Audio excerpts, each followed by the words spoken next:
বাংলাদেশে যিনি এখন গদিতে বসেছেন ডাক্তার ইউনূস, সে বসার পরে এক সপ্তাহের মধ্যে এলান করেছে বাংলাদেশের যতগুলো পাবজি থেকে শুরু করে যতগুলো গেম আছে এই গেমগুলোকে নিষিদ্ধ করা হবে।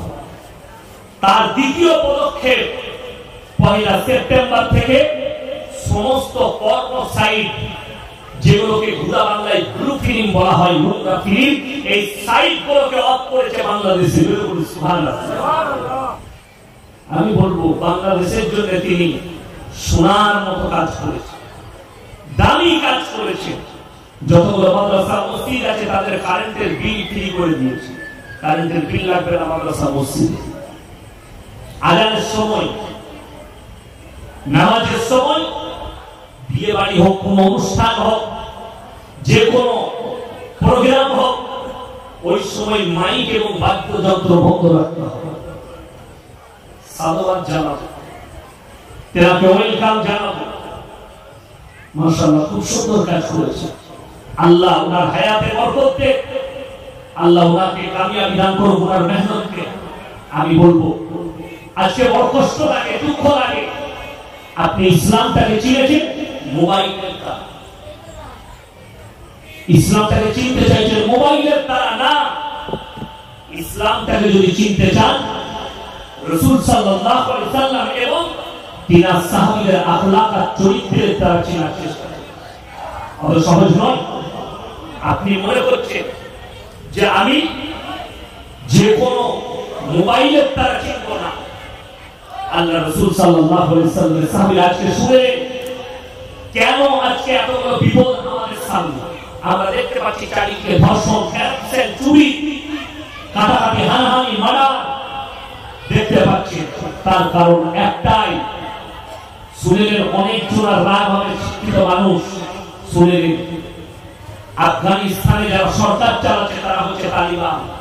তালিবানকে অনেকজন আতঙ্কবাদী বলে, আমি মেনে নিলাম আতঙ্কবাদী, কিন্তু জানেন সমীক্ষায় রিপোর্ট দিয়েছে কে?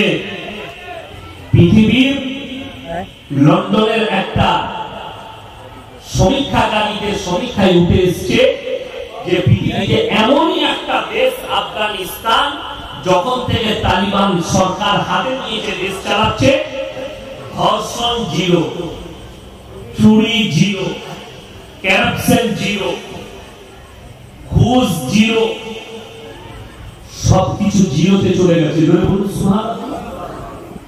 তাহলে তারা যদি খারাপ হবে, ধর্ষণটা জিরো কি করে হলো? তারা যদি খারাপ হবে, চুরিটা জিরো কি করে হলো? কেন? তারা কোরআনের আইনকে লাগু করেছে। কোরআনের আইন কি? কেউ যদি ধর্ষণ করে, বীজ চওড়ায় রাস্তার মধ্যে ধরে ডাল পরিয়ে মুন্ডু ছেদ করে দাও, এর ইসলাম। কেউ যদি পরকিয়া করে, ছেলে মেয়ে দুজনকে অর্ধেকটা ফুটে খেপা কুকুর লাগিয়ে দাও, তারা হলে পাথর মেরে হত্যা করে। অবিবাহিত ছেলে মেয়ে তারা যদি পরকিয়া করে, তাদেরকে 100টা কুড়া মারো, ইস্তেগফারের নামাজ পড়া করাও। আজকে বড় কষ্ট লাগে আমাদের সমাজে ধর্ষণ কেন বাড়লো, ক্যারাপশন কেন বাড়লো? চুরি করলে হাত কেটে দাও, ইসলাম বলছে। সে 1 টাকা চুরি করুক, 2 টাকা। আমি আপনাদের এই সাগরের চ্যালেঞ্জ দিয়ে গেলাম, আমি জীবনে আর আপনাদের সাগরে আসবো না কেউ যদি আমার এটা ভুল প্রমাণ করাতে পারে। হাদিসের দিকে জিজ্ঞেস করুন, পৃথিবীর ইতিহাস খুলবেন, এটা চ্যালেঞ্জ। শুধু মুসলিম নয়, সমস্ত শিক্ষিত সমাজকে আমি চ্যালেঞ্জ করলাম। আরবের ভূমিতে মক্কায় যখন হজ হয়, 40 লাখ হাজি এক জায়গায় জড়ো হয়। সুবহানাল্লাহ। সেখানে মিনিমাম 15 লক্ষ মেয়ে ছেলে হাজি বিবি থাকে, তার মধ্যে 3 থেকে 4 লক্ষ খালি বুড়ো বুড়ি থাকে, বুড়ি থাকে। বাকি কমপক্ষে 12 লাখ হাজি বিবি থাকে, যারা সব যুবতী বিবি ছেলে। Malaysia, Indonesia, Iran, Iraq, Kuwait, Jordan, Lebanon, মিশর, এই দেশগুলো সমস্ত যুবতী মেয়ে ছেলেরা হজ করতে যায়। পৃথিবীর ইতিহাসে একটা বার করে দেখাও, হজের ময়দানে একটা যুবতী বিবি ছেলে পৃথিবীর ইতিহাসে ধর্ষিতা হয়েছে। আমি মৌলভী সভাপতির বেটা, জীবনে আর সমাজের বুকে বক্তব্য দেবো না, জোরে বলুন। সুবহানাল্লাহ। একটা দাঁড়াতে পারবেন না কেন? আরবে একটাই আইন আছে, ধর্ষণ করলে মুন্ডু ছেদ করে দাও। বড় কষ্ট লাগে। কোরআনের আইন কত সুন্দর। আর আমাদের দেশে ইয়াসিন সাহেব ধরা পড়েছে কি করতে গিয়ে পরকিয়া বলে কিলাবে ডেকে নিয়ে বিচার হবে। বিচার হলো বলে 3 লাখ টাকা জরিমানা।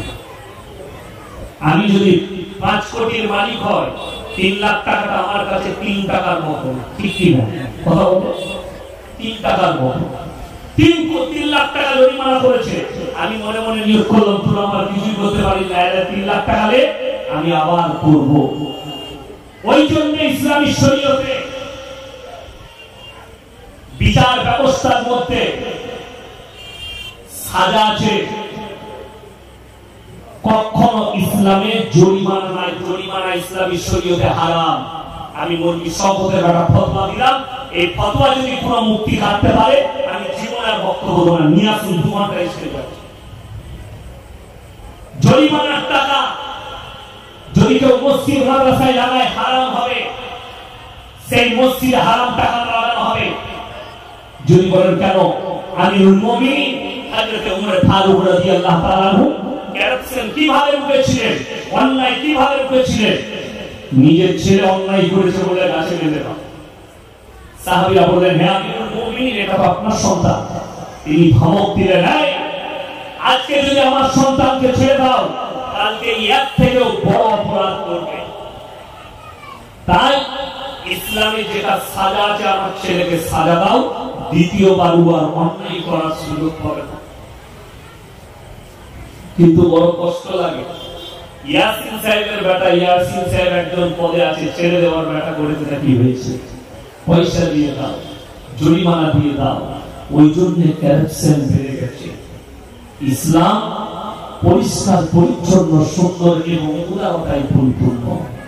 যারা গালি দিচ্ছে তাদেরকে বলছি, ভাই গালি দেওয়ার আগে নিজের বায়োডাটা পড়ে নাও, রাসূলের আখলাক পড়ে নাও, রাসূল আকরাম সাল্লাল্লাহু আলাইহি সাল্লামের চরিত্রটা পড়ো। বড় কষ্ট লাগে। আমাকে একজন অমুসলিম ভাই প্রশ্ন করেছিল, আরে তোমাদের মধ্যে 4টা বিবি আছে, তোমাদের রাসূল 11টা বিবাহ করেছিল, এটা সত্য না মিথ্যা? কথা বলে না? সত্য। 11টা বিবাহ করেছিলেন, তার মধ্যে 10টা বিধবাকে জোরে বলুন সুবহানাল্লাহ। একজন অবিবাহিতা ছিলেন, তিনি হচ্ছেন মা আয়েশা সিদ্দিকা রাদিয়াল্লাহু তাআলা। বাকি সব বিবাহিত ছিলেন। নবীজি প্রথম বিবাহ করেছেন 40 বছরের একজন বুড়ি মা খাদিজাতুল কুবরা রাদিয়াল্লাহু তাআলা আনহা। প্রথম বিবাহ করেছেন, 11টা বিবাহ করেছেন। আমাকে বললে যে ভাই তোমাদের নবী এতগুলো বিয়ে কেন করলেন? আমি তাকে একটা বয়ান শোনালাম মোবাইল থেকে খুলে। উদাহরণ, রাজস্থানের একজন পণ্ডিত, তিনি একটা বক্তব্যে বলছেন, তাকে একজন প্রশ্ন করছে, স্যার बाबा एक मरतबा कह दीजिए श्री राम जी के कितने बीवी थे, श्री किशन के कितने बीवी थी? तो তিনি বলছেন 16,108। ताकि सुना ला, से बोले ऐसे बताया, तुम सुन लो, ये मेरा बात नहीं है, बाबा कह रहे हैं, उनको मालूम है तुम्हारे धर्म के बारे में, मुझे मालूम नहीं। আমি জানি না তোমাদের ধর্ম সম্পর্কে, আমি তোমাদের ধর্ম সম্পর্কে ভালো ধারণা রাখি। কেন? শ্রী কিষণজি 16,108টা বিবাহ করেছে, তার পেছনে কি রহস্য আছে সেই ধর্মই জানবে এবং ধর্ম গুরুরাই জানবে। এখানে আমার সমালোচনা করার কোনো অধিকার নেই।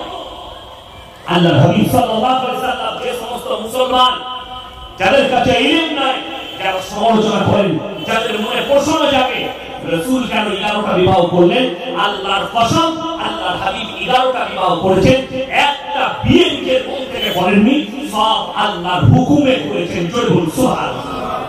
এটা আপনাদের জানা দরকার। নবী একটাও নিজে থেকে করেননি, সমস্ত আল্লাহর হুকুমে করেছে।